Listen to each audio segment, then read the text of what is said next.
Thank you all for coming out and braving the Seattle traffic for this first in a series of panels.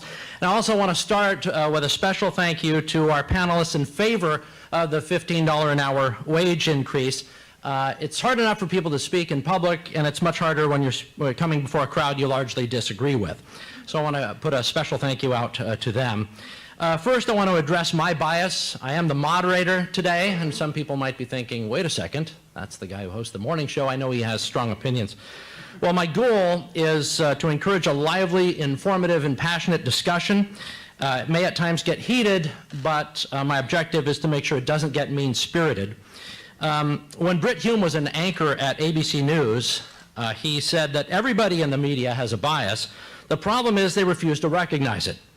So I recognize that I have a bias, but in order to accommodate for that as moderator tonight, I've drawn questions from materials presented by the $15 an hour minimum wage hike advocates and requested suggestions from a liberal perspective, including that of our sister station, 97.3 Cairo FM. Host Dave Ross kindly provided me with some suggestions this evening. So you will hear I will try and adopt a liberal perspective when I am questioning Ben Shapiro and Paul Guppy, and I will try and adopt a more conservative perspective when I'm questioning our other panelists. So,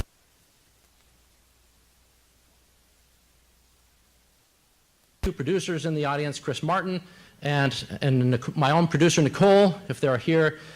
We couldn't get up so early and do all these things without them. So if you catch them, thank them for making that possible.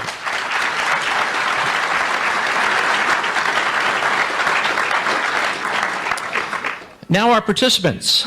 First up, Deputy Director of the National Employment Law Project, Rebecca Smith.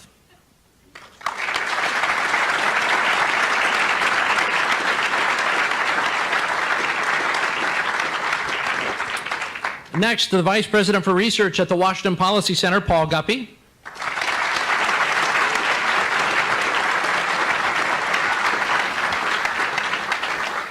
Seattle City Councilwoman Kshama Sawant.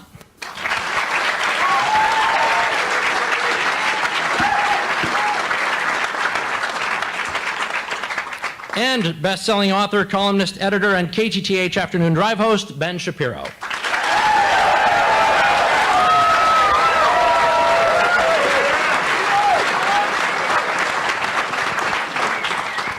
For the first portion of this event, I'll ask questions of the panelists designed to broaden into larger discussions.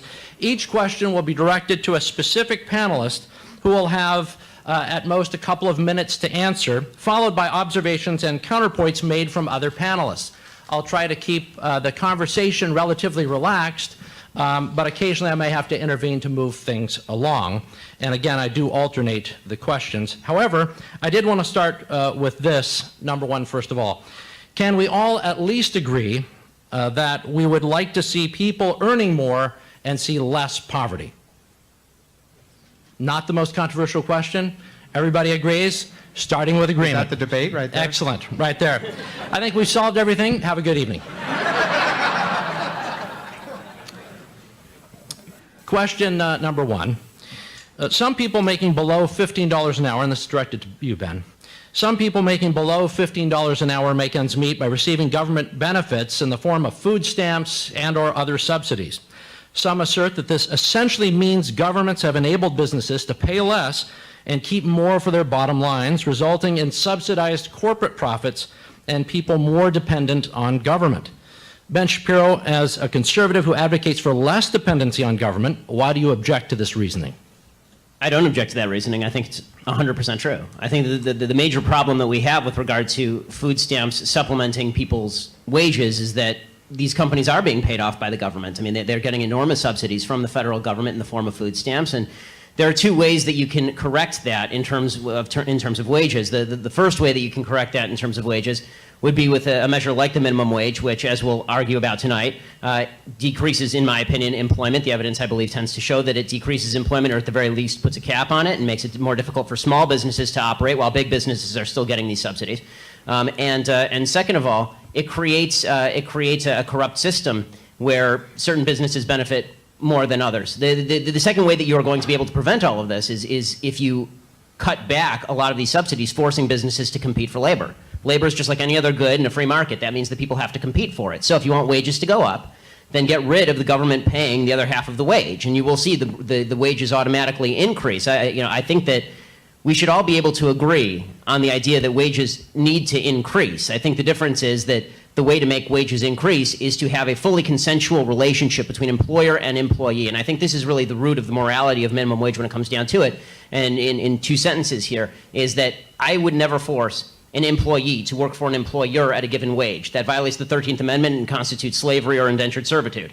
By the same token, I would never force an employer to pay a given wage to an employee, because that is a lack of consent on the part of the employer and violates basic principles of fairness as well as freedom. Let's hear from the